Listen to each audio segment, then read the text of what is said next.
gaga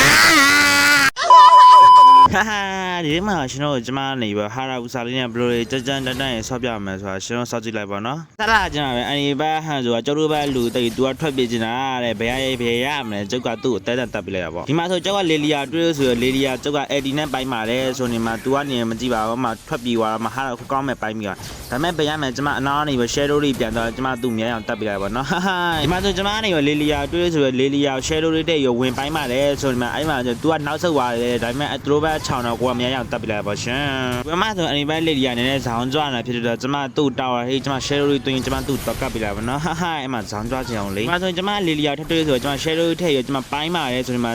အဲ့မသိရောကွယ်ဒါပေမဲ့အန်ဒီဘက်6ကိုဒီဘက်မက်စမော်လာတက်ဒါပေမဲ့သူ့ကျမတက်ပြလိုက်ပါနော်။ဟာဟာဒီမှာဆိုရင်6တွေးဆိုကျမ shadow ထည့်လိုက်ပိုင်းပါတယ်ဆိုသူတို့ base steady ရောက်လို့ကျမထွက်ပြေးလာပါတယ်ဆိုနေမှာ ground နေရောမှာနေရန်ကာကြီးကျမဝင်တိုက်ပြီးတက်သွားတာတဲ့သူကဒမ်မင်းနဲ့ဆော့တာလေအကောင်ကတအားဖြစ်နေတာတော့ဒီမှာဆိုရင်လေလီယာကိုတွေးဆိုလေလီယာ shadow နဲ့ဝင်ပိုင်းမှာဆိုအကောင်မှာတအားတက်နေတာတော့ဒါပေမဲ့ကျမ ground ပဲအသေးအတန်လေးမှာ base တက်နဲ့ခုတ်ပဲကျမသူ့မြန်ရအောင်တက်ပြရတယ်ကျမ we go ပါပြပြရတယ်လေအကောင်မှာအရန်တက်နေတာဒီမှာဆိုရင်ကျမဘာစပယ်မရှိလို့ဆိုပြီးထွက်ပြေးပါဆိုဟန်ဆို MD အသေးအတန်ကျမကိုလိုက်တက်နေတာဒါကျမ AD ပွင့်ကျမသူ့ AD နဲ့ပြန်ပိုင်းပါကျမနေစကီဝမ်နဲ့ကျမသူ့တော့ကပ်ပြလိုက်ပါတော့အဲ့လောက်အရန်တက်တယ်ကျမအသေးအတန်လိုက်တက်နောက်ဆုံးမှာကိုရီရောက်ချော်လေးတင်းလိုက်ပဲအနိုင်ရရှိသွားဖြစ်ပါဘောနော်ကျမတို့ဘလောက်ပဲတက်နေတယ်ကျမတို့တော့လုံးဝမကြော်နိုင်ဘူးလေဟာဟိုင်းကျွန်တော်ရဲ့ game လေးကြီးကျိုင်းသက်ဆိုကျွန်တော် like follow နဲ့ကူညီပေးကြပါအောင်ခင်ဗျာအားလုံးပဲတတအဘ